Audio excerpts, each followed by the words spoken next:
Chapter 1. Foundations of Deception. Maxwell Max, Riker never trusted easily. 15 years in naval intelligence had taught him to see the angles, anticipate betrayal, and always have contingencies.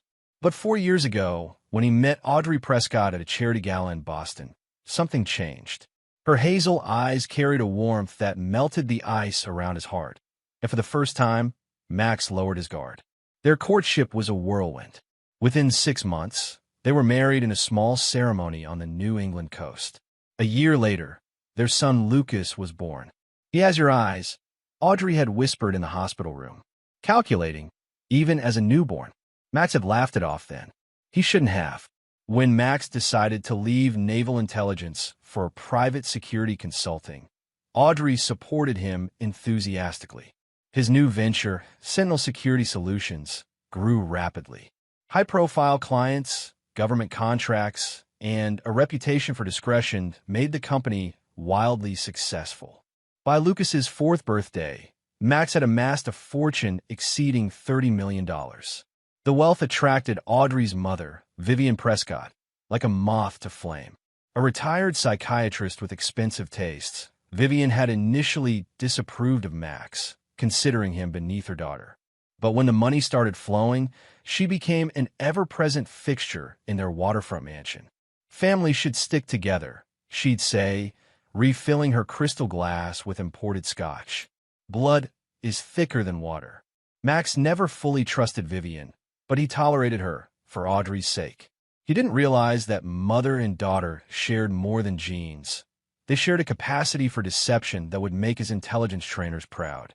In his home office overlooking Boston Harbor, Max reviewed quarterly reports when his private phone buzzed. The message was from Benjamin Reynolds, his former handler, and one of the few people Max still trusted. "Package delivered. Contents concerning. Meet tonight." Max deleted the message and checked his security monitors.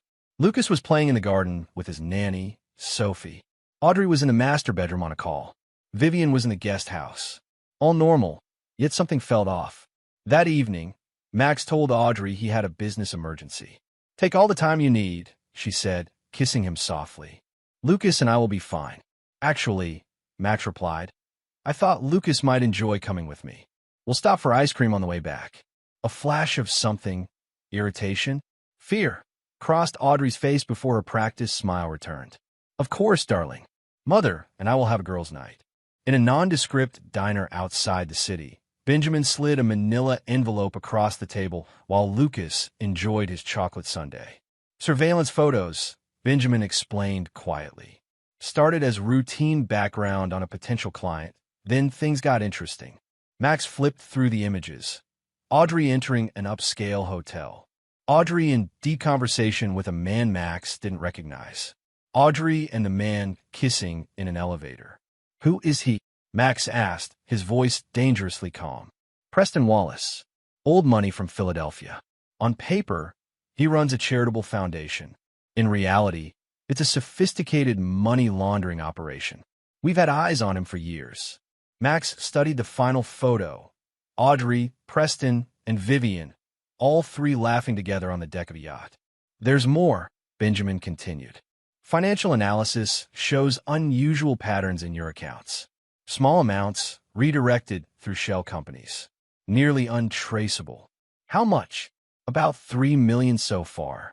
"And Max," Benjamin hesitated. "There's chatter about something bigger in the works." Very concerning chatter. On the drive home, Max watched Lucas in the rearview mirror. The boy was falling asleep, clutching his favorite stuffed whale.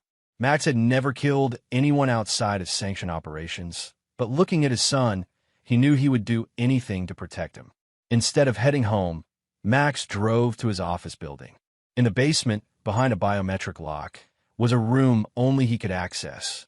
Inside were identities, passports, cash, weapons, remnants of his former life, insurance for scenarios he hoped would never materialize. Now it seemed they would. Chapter 2. Hidden Currents. For the next 2 weeks, Max became the perfect husband. He brought Audrey flowers, arranged date nights, and surprised her with expensive jewelry. He told her business was booming and suggested they celebrate with a weekend cruise on their yacht, the Siren's Call.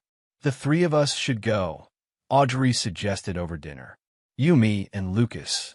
And your mother, Max added, watching her reaction carefully. She loves being on the water. Audrey's hesitation was almost imperceptible. Of course, Mother would love that. In his hidden study, Max reviewed the evidence Benjamin had gathered. Preston Wallace had connections to Russian oligarchs and South American cartels. The money laundering operation was sophisticated, but the real concern was a series of encrypted messages suggesting a planned removal and asset acquisition. Max was the removal. The assets were his company and fortune. He installed microscopic cameras throughout the house and yacht, tapped phones, and placed tracking devices in family vehicles. What he discovered confirmed his worst fears. Audrey and Vivian had been plotting with Preston for over a year. He's too cautious, Audrey told Preston during a hotel meeting. Everything is locked down tight. The only way to access the bulk of his fortune is through his death. And the prenup? Preston asked. Ironclad, Vivian interjected. But with him gone and Audrey as Lucas's guardian, she'd control everything until the boy turns 25. More than enough time. The plan needs to be perfect, Preston insisted. No evidence, no suspicion. A tragic accident at sea. Max felt a cold rage building as he watched them discuss his murder so casually. He began preparing countermeasures, creating blind spots in his surveillance where they would think themselves unobserved. 3 days before the planned cruise, Max took Lucas to Dr. Gregory West, a trusted friend and medical professional.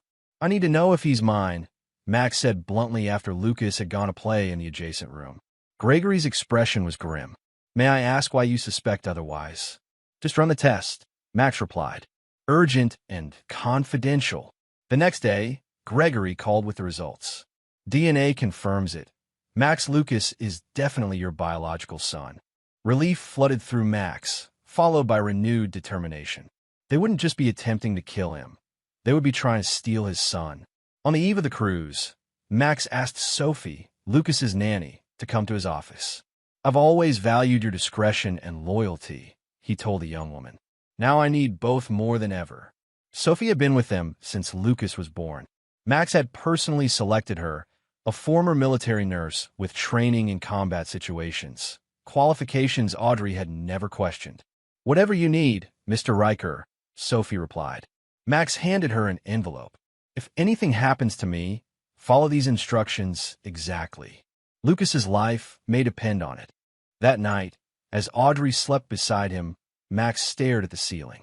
The woman he had loved, or thought he had loved, was planning his murder. The mother of his child wanted him erased from existence. The depth of the betrayal was almost incomprehensible. But Max had survived in a world where trust was a liability. He hadn't just been trained to detect betrayal. He'd been trained to turn it against his enemies. They thought he was the prey. They were wrong. Chapter 3. The Plunge. The morning of the cruise dawned bright and clear. Perfect weather for sailing or for murder. Max loaded the final supplies onto the siren's call, while Audrey supervised Lucas's packing. Vivian arrived with enough luggage for a month-long voyage, though they were only planned to be out for the weekend.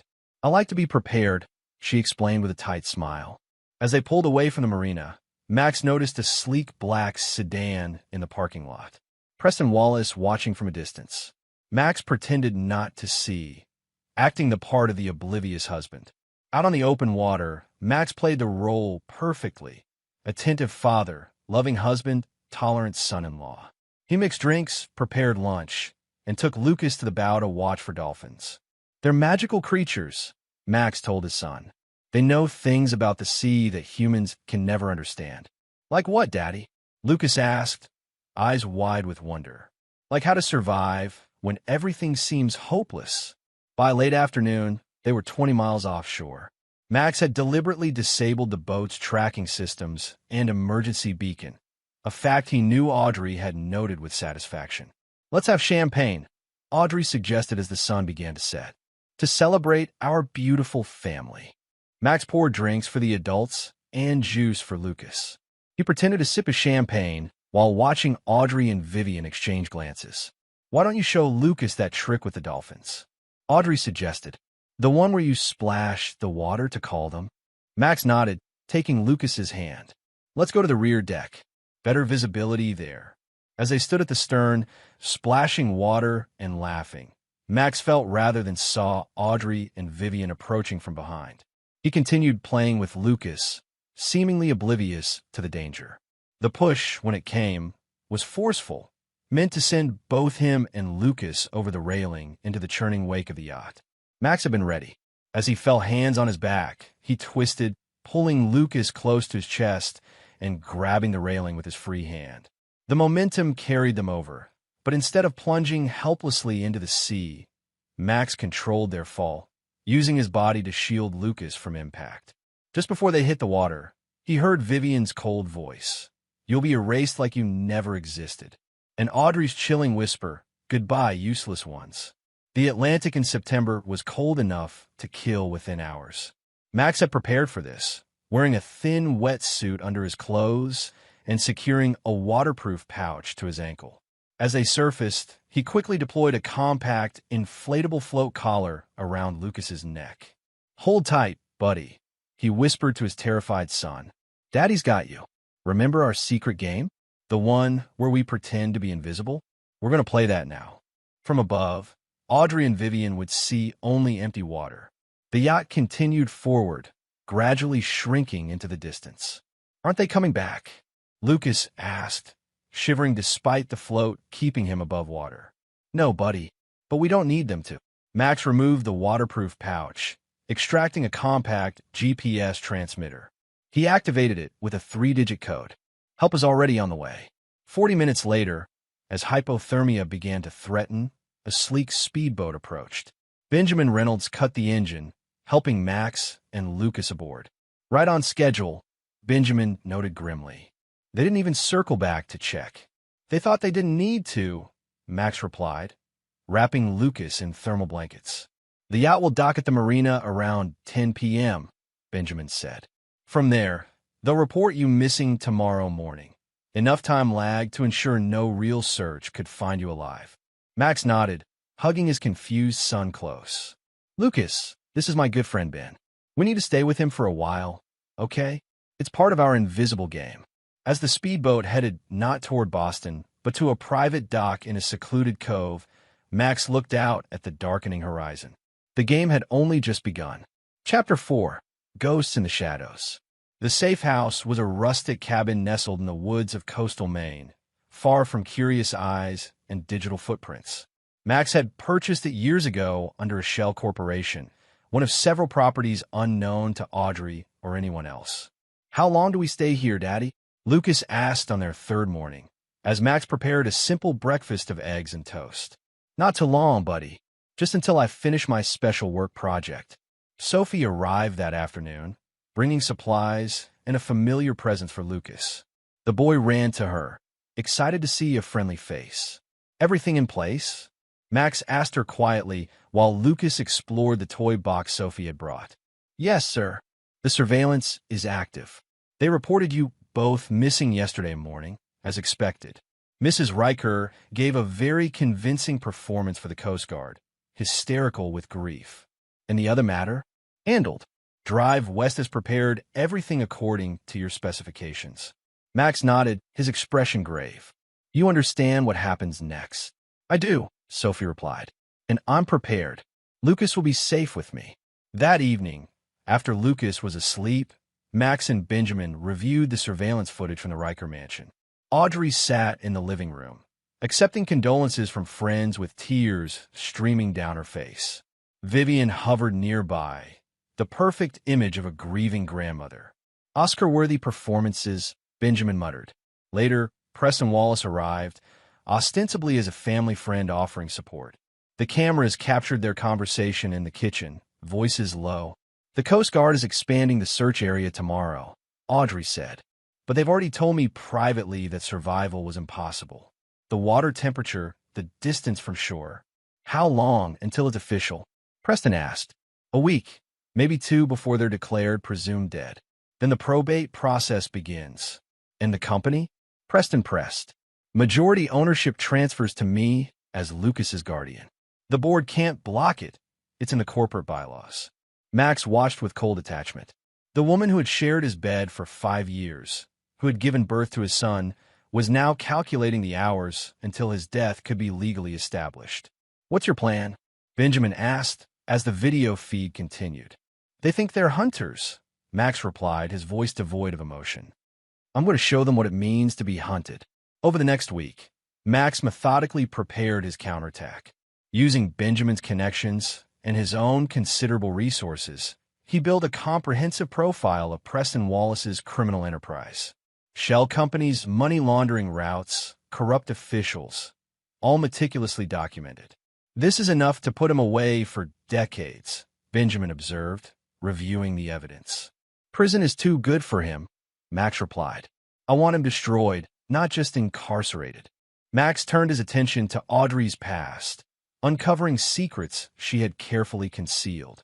Before meeting Max, she had been involved in a series of calculated relationships with wealthy men, each ending when their usefulness expired.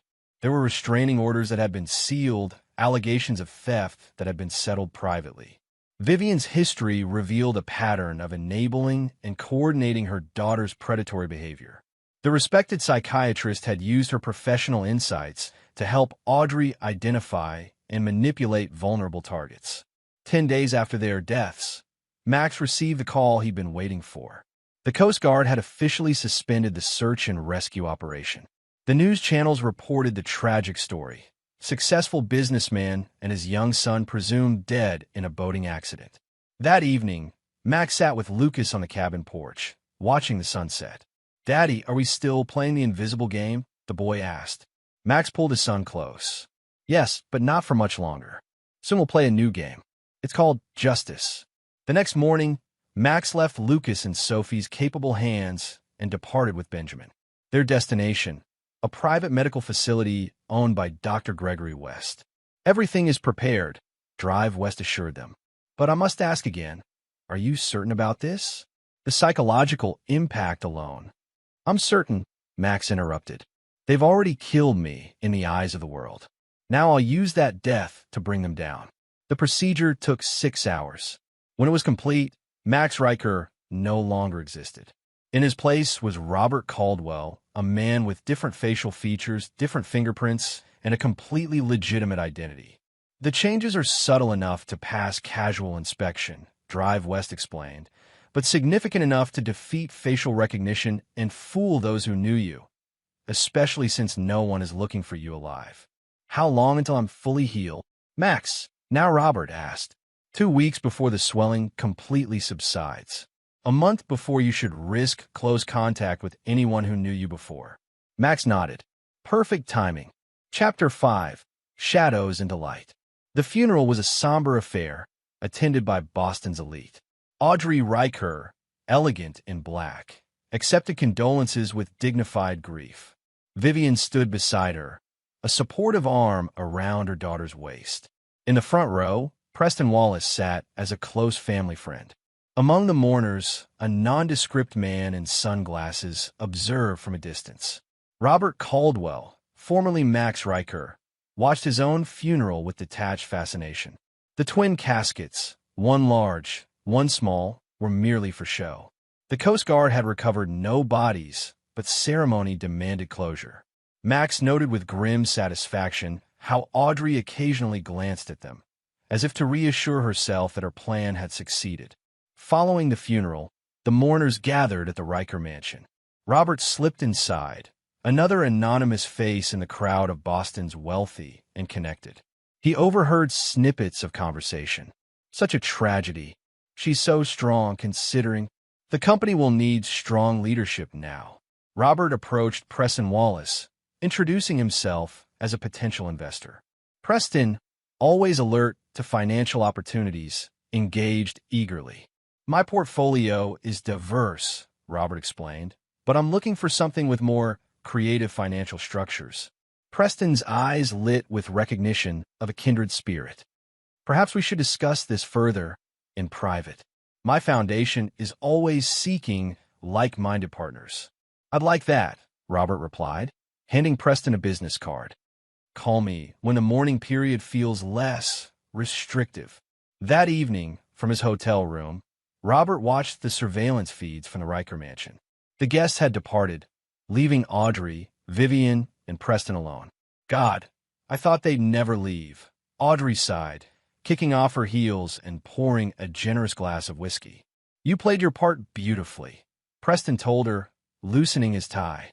The grieving widow, devastated but dignified. Simply perfect. Vivian raised her glass. To new beginnings, and to Max and Lucas Riker. May they rest in peace at the bottom of the Atlantic. Their laughter echoed through the empty house, cutting through Robert like a knife. He had known their betrayal was cold and calculated, but seeing their celebration of his death, and worse, his son's death, ignited something primal within him. Robert, Benjamin's voice came through the secure line. The final preparations are in place. Sophie and Lucas arrived safely at the secondary location. Good, Robert replied, his eyes never leaving the surveillance feed. It's time for Phase 2. Over the next 2 weeks, Robert Caldwell became Preston Wallace's new best friend. They met for drinks, discussed investment opportunities, and shared increasingly sensitive information about Preston's charitable foundation. Meanwhile, through Benjamin's connections, Robert made strategic moves in the financial markets, subtly undermining Sentinel Security Solutions stock value, making the company appear vulnerable just as Audrey was assuming control. The board is getting nervous, Benjamin reported after a clandestine meeting with a Sentinel executive. Your death created instability, and now these market fluctuations. They're pushing for a quick sale to stabilize the situation. And let me guess, Preston has positioned himself as the ideal buyer? Through a consortium of investors, yes. The offer comes tomorrow. Robert smiled coldly. Right on schedule. 2 days later, Robert met Preston at an exclusive club in downtown Boston. Preston was practically glowing with triumph. The deal is all but done, he boasted over aged scotch. Sentinel will be mine by the end of the month. Audrey played her part perfectly. Just enough resistance to appear proper, but ultimately persuaded that selling is the best option. Quite the team you two make, Robert observed. Known each other long? We have history, Preston replied with a smirk. Let's just say Audrey has always had excellent taste in men and in opportunities. And her mother? Where does she fit in? Vivian? The mastermind, in many ways. She sees the angles, identifies the targets. A brilliant woman, if somewhat terrifying. Preston laughed. I almost feel sorry for Max Riker. The poor bastard never stood a chance. Robert raised his glass in a toast. To those who never see the knife coming. That night, Robert initiated the next phase of his plan. Using access codes provided by Benjamin, he transferred incriminating financial records from Preston's foundation to a secure server. These records detailed money laundering operations, connections to organized crime, and, most damning, the conspiracy to murder Max and Lucas Riker. The evidence is comprehensive, Benjamin confirmed after reviewing the files. But will it be enough? People like Preston have escaped justice before. This isn't about justice, Robert replied. It's about vengeance. The following day, Robert arranged a private dinner with Preston at an upscale restaurant. As they discussed the finalization of the Sentinel acquisition, Robert slipped a small flash drive across the table. What's this? Preston asked, picking it up. Insurance, Robert replied. I've been doing some research on your foundation. Fascinating financial architecture. Preston's expression hardened. I'm not sure I understand. Let me be clear then. I know everything. The money laundering, the criminal connections, and most interestingly, your involvement in the deaths of Max and Lucas Riker. Preston's hand moved toward his jacket, but Robert shook his head slightly. Don't. My associate at the bar has been recording our conversation. Any aggressive move would be inadvisable. What do you want? Preston asked, his voice barely controlled. Initially, $100 million. Consider it an entry fee for my silence. That's absurd. I don't have that kind of liquid capital. Robert smiled coldly. You will, once the Sentinel acquisition is complete. You have 24 hours to decide. As Robert left the restaurant, he could feel Preston's eyes boring into his back. The trap was set, the bait taken. Now the real game could begin. Chapter 6. The Depth of Deceit. Preston Wallace was not a man accustomed to being threatened. By midnight, he had assembled his inner circle: Audrey, Vivian, and 2 trusted associates with connections to less legitimate enterprises. "Who the hell is Robert Caldwell?" Preston demanded, pacing Audrey's living room. "I've had my people digging all night. His background checks out, but it's too perfect. Something's not right. Maybe he's law enforcement?"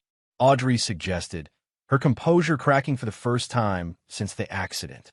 "No, cops don't ask for payoffs. This is something else." From his hotel room, Robert watched their panic through the hidden cameras.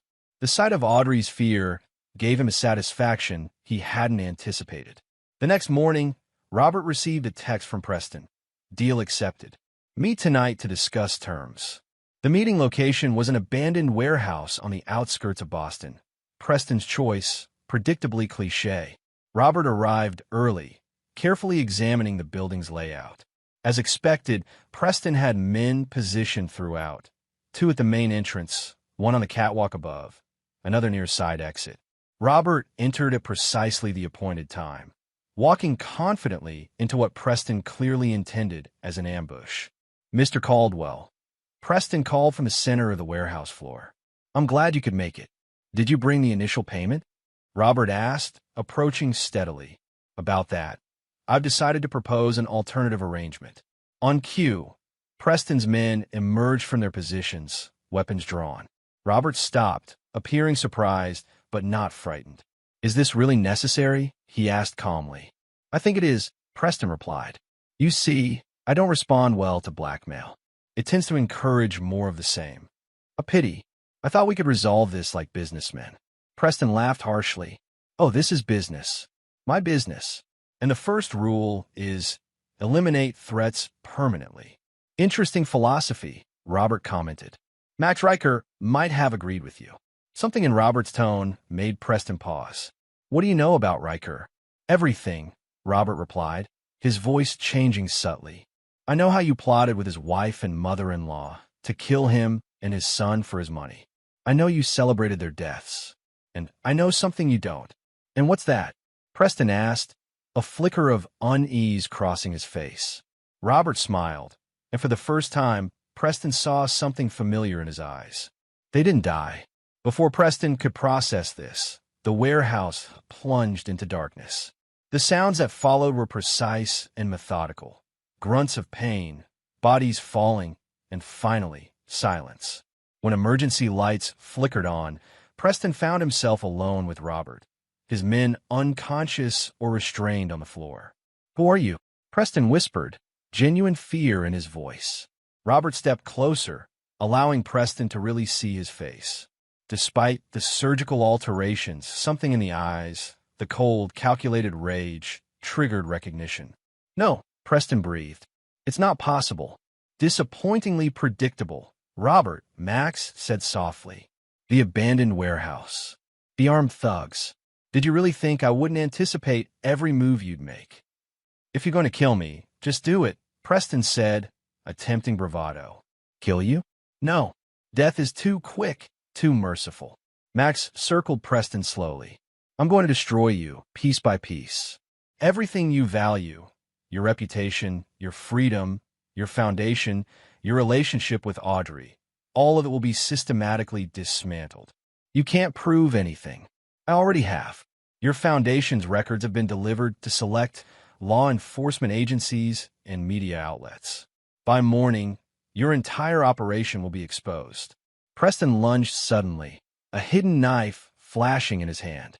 Max sidestepped effortlessly, using Preston's momentum to slam him into a concrete pillar. 15 years of naval intelligence work, Max explained conversationally as Preston struggled to breathe. "Did Audrey ever mention that? Or was she too busy planning my murder to discuss my resume?" "She never loved you." Preston gasped, blood trickling from his mouth. "She was always mine." "Then you deserve each other," Max replied. "The question is, will her love survive when everything else is gone?" Max zip-tied Preston's hands and left him slumped against the pillar. On his way out, he placed a phone call to Benjamin. "It's done. Proceed with Phase 3. At the Riker mansion, Audrey paced nervously, waiting for word from Preston. The grandfather clock in the hall struck midnight, then 1, then 2. At precisely 3:07 a.m., every light in the house suddenly blazed on.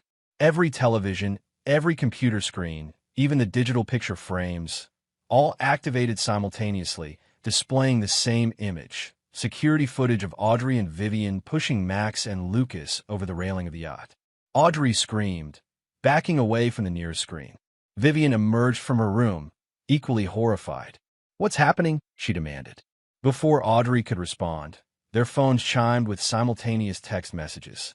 "Did you really think I wouldn't have cameras on my own boat? The game has changed. Check the news in the morning." As promised, the morning brought chaos. Preston Wallace's arrest made national headlines. Money laundering, tax evasion, conspiracy to commit murder. His foundation was exposed as a criminal enterprise, his political aspirations destroyed in an instant. More shocking to Boston society was the connected investigation into the presumed deaths of Max and Lucas Riker, now classified as attempted murder, with Audrey and Vivian named as persons of interest.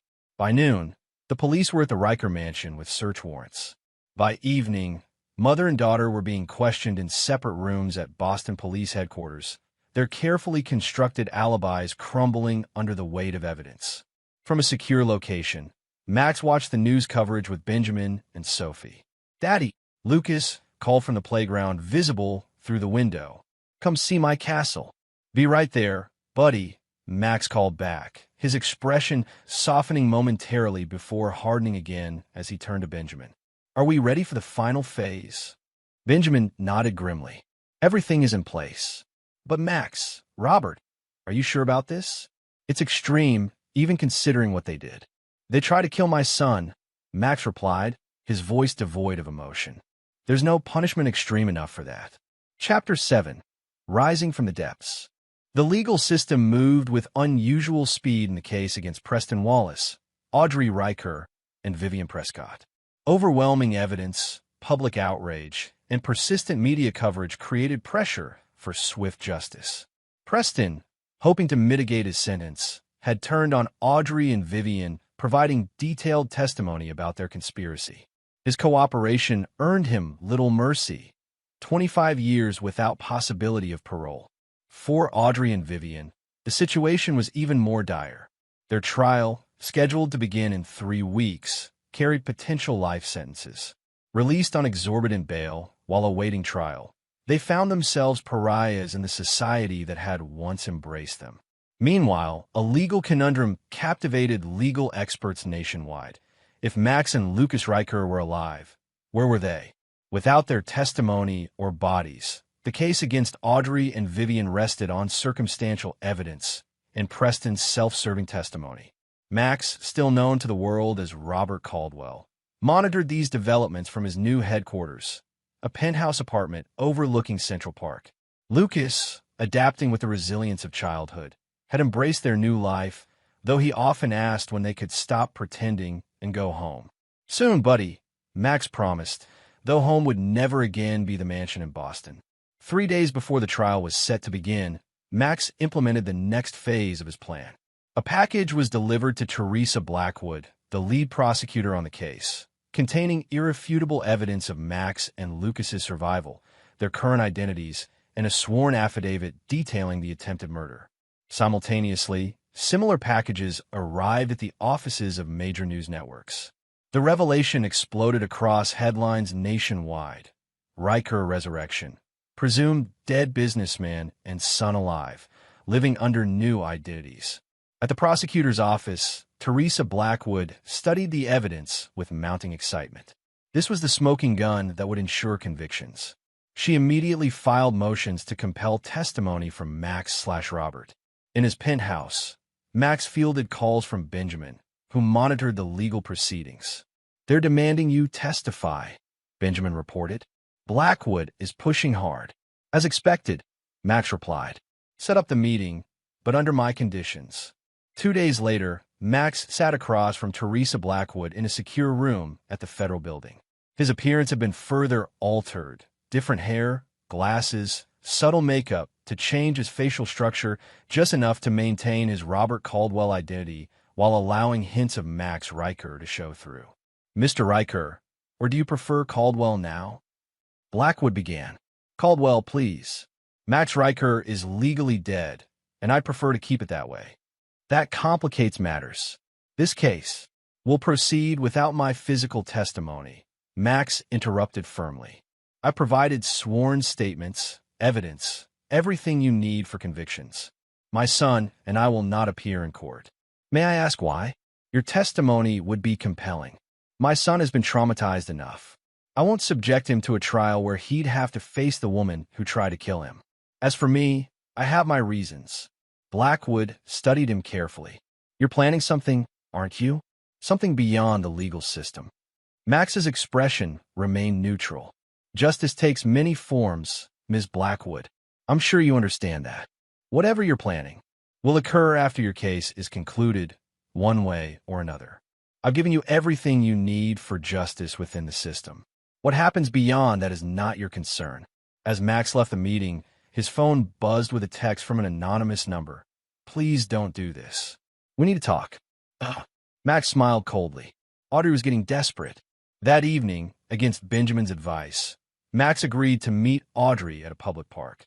He arrived early, securing vantage points and escape routes, habits from his former life that now served his new purpose.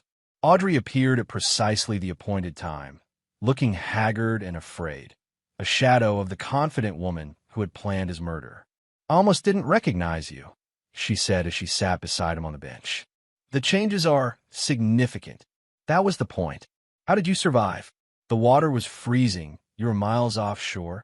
I was always better prepared than you gave me credit for, Max replied. Always more capable. Audrey's eyes filled with tears. Max, Robert, whatever you're calling yourself now, I know what I did was unforgivable. But please, if any part of you ever loved me, don't. Max cut her off, his voice deadly quiet. Don't pretend this is about emotion. You need something from me, so get to it. The prosecutor offered a deal.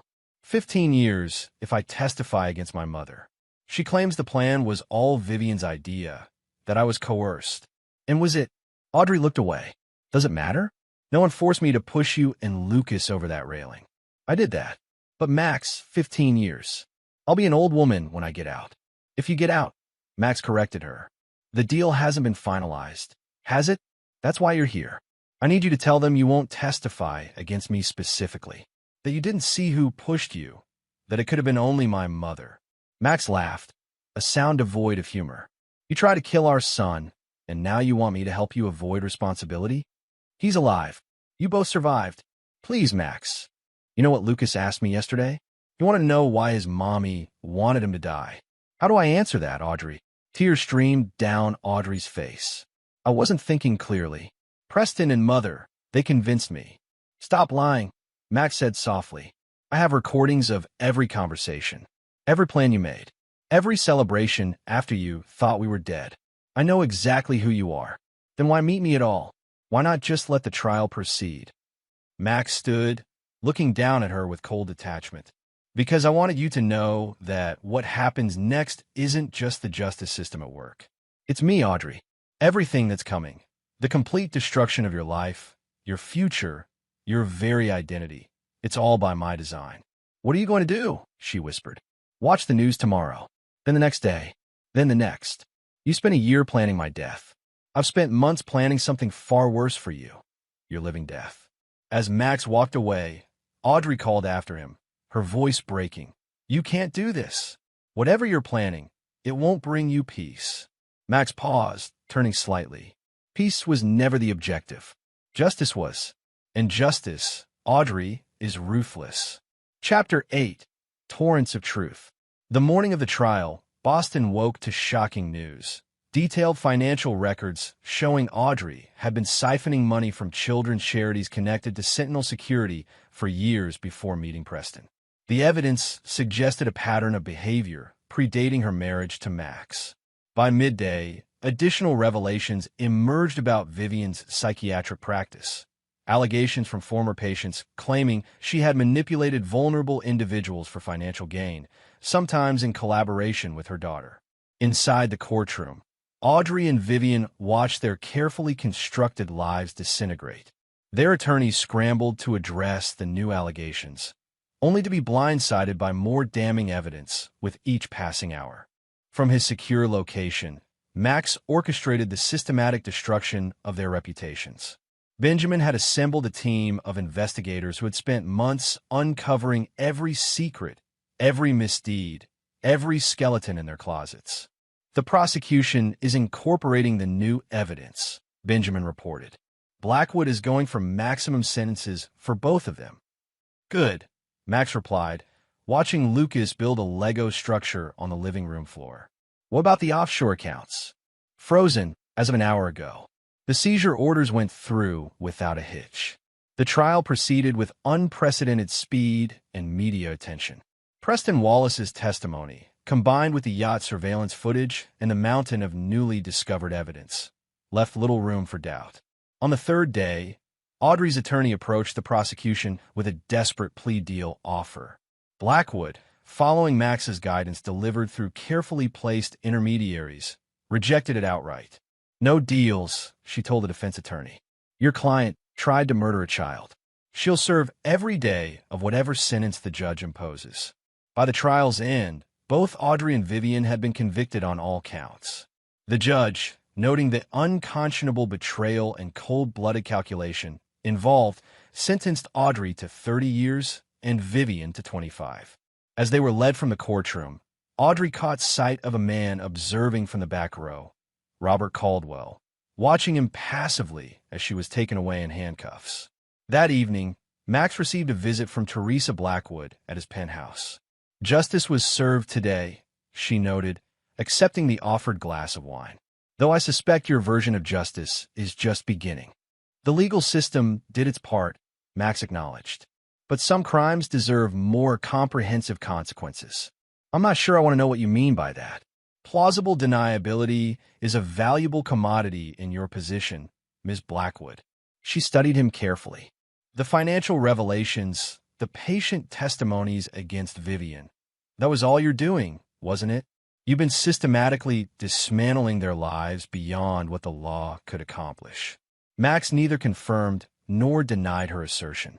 I believe in thoroughness. And what about your son, Lucas? How is he coping with all this? Children are remarkably resilient, especially when protected from unnecessary trauma. He knows his mother did something terrible and won't be part of our lives anymore. The details can wait until he's older. And you? Will Max Riker ever return from the dead? Max shook his head. Max Riker served his purpose.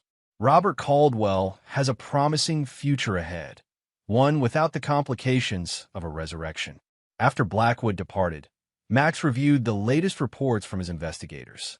Audrey and Vivian had been transferred to separate federal facilities. Preston Wallace was already serving his sentence at a maximum security prison in Colorado. The financial transfers are complete, Benjamin confirmed over their secure line. Everything has been redirected according to your instructions.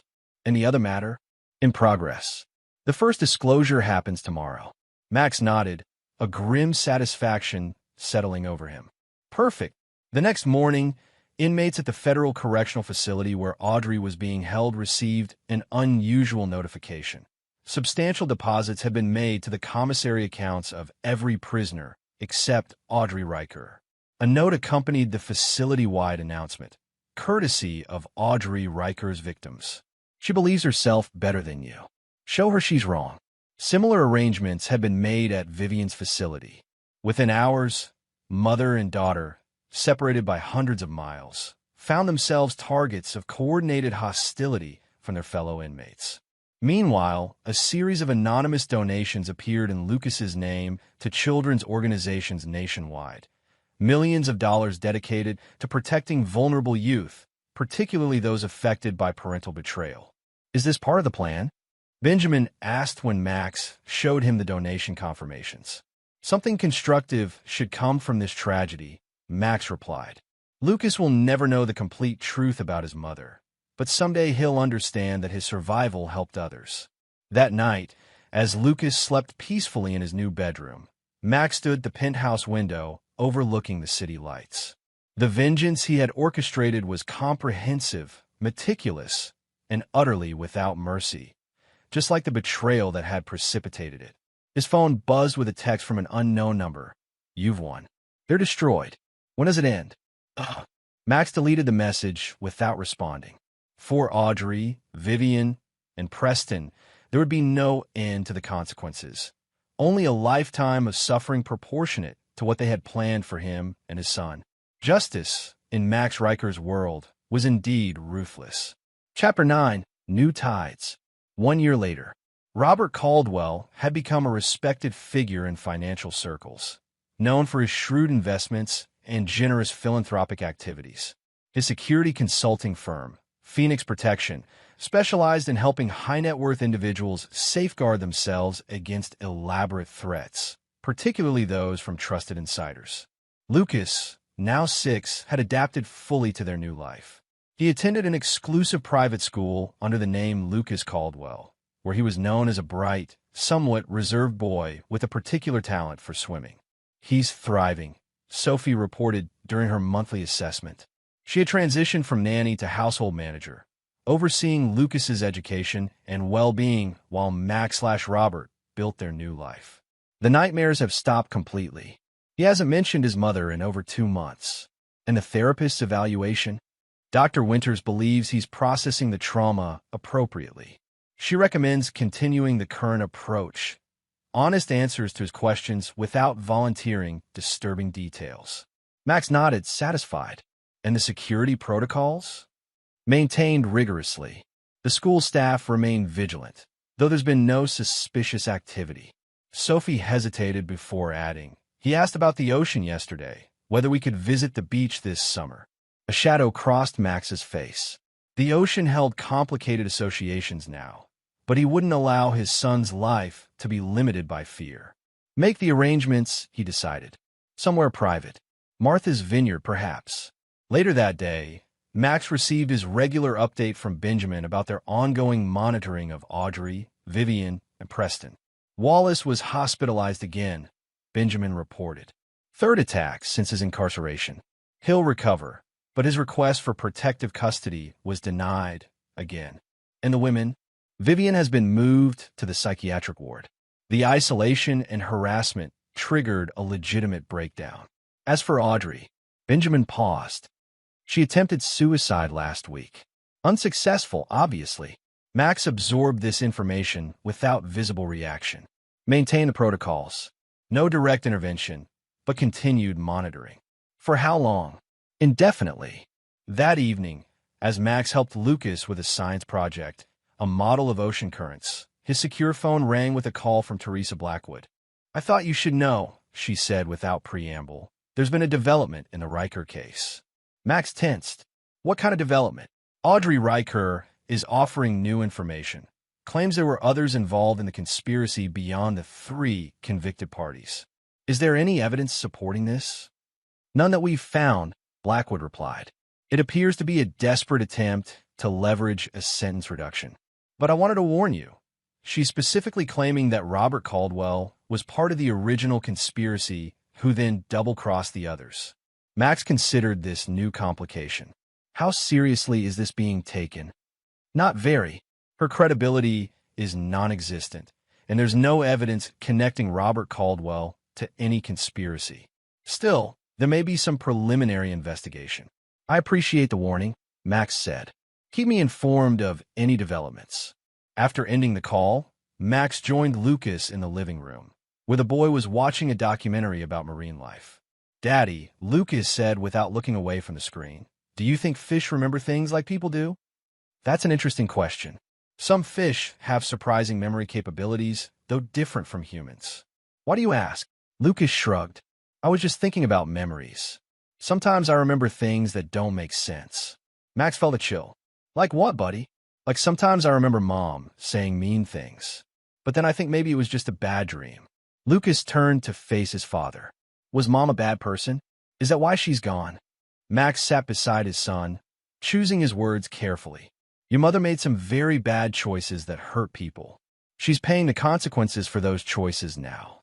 Will I ever see her again? No, Lucas. That part of our life is over. The boy nodded, seeming relieved rather than saddened. I like our life now better anyway. You're happier now, Daddy. The observation struck Max deeply. Was he happier now? The rage that had fueled his elaborate revenge had subsided, replaced by a vigilant determination to protect his son and their new life. Perhaps that was a form of happiness, or at least peace. The next morning, Max met with his legal team to address Audrey's new allegations. Though the claims were unlikely to gain traction, he wouldn't leave anything to chance. We need contingencies, he told Benjamin afterward. If there's even a remote possibility of connecting Robert Caldwell to Max Riker, we need to be prepared. We've maintained the separation meticulously, Benjamin assured him. The surgical alterations, the documentation, all of it is bulletproof. Nevertheless, prepare the secondary protocol. If necessary, Robert Caldwell can disappear as thoroughly as Max Riker did. That evening, Max reviewed the financial reports from the remains of Sentinel Security Solutions. After the scandal, the company had been restructured under new leadership, with a significant portion of the profits directed to a trust for Lucas, accessible when he turned 25. Everything had been meticulously arranged to secure his son's future, regardless of what happened to Max/Robert. Multiple identities, offshore accounts, trusted guardians with clear instructions. Lucas would never be vulnerable again. A notification appeared on Max's secure tablet. Audrey's latest appeal had been denied. Her allegations against Robert Caldwell had been dismissed as fabrications from a desperate convict. Max closed the notification, feeling not triumph, but a quiet finality. The chapter was closing. The vengeance was complete. 3 days later, Max took Lucas to a private beach on Martha's Vineyard. The boy approached the ocean cautiously at first, then with growing confidence as his father stayed close beside him. The water's not scary, Lucas declared, splashing in the gentle waves. No, it's not, Max agreed. Not when you respect it and understand it. As they built an elaborate sand fortress at the water's edge, Max reflected on the journey that had brought them here. The betrayal, the fall, the calculated revenge. All of it had transformed him in ways he was still discovering. The fortress complete, Lucas looked up at his father with pride. Will it last, Daddy? Max gazed at the sand structure, knowing the tide would eventually reclaim it. Nothing lasts forever, buddy, but we've made it strong. It will stand against a lot before it falls. Later, watching the sunset from their beach house deck, Max received a final text from Benjamin. Confirmed. AR transferred to maximum security after latest incident.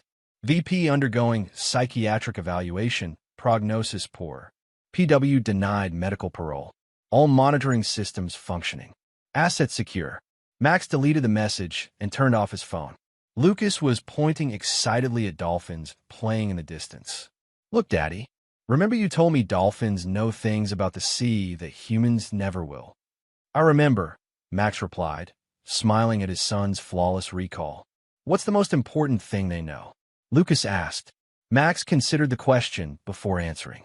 I think they know that survival isn't just about being strong or smart. It's about adaptation, becoming what you need to be when the waters change. Lucas nodded solemnly, as if the answer made perfect sense to his 6-year-old mind. Like us, right? We adapted. Exactly like us. Max agreed, pulling his son close as the dolphins continued their graceful dance against the setting sun. The fortress they had built would soon be claimed by the tide.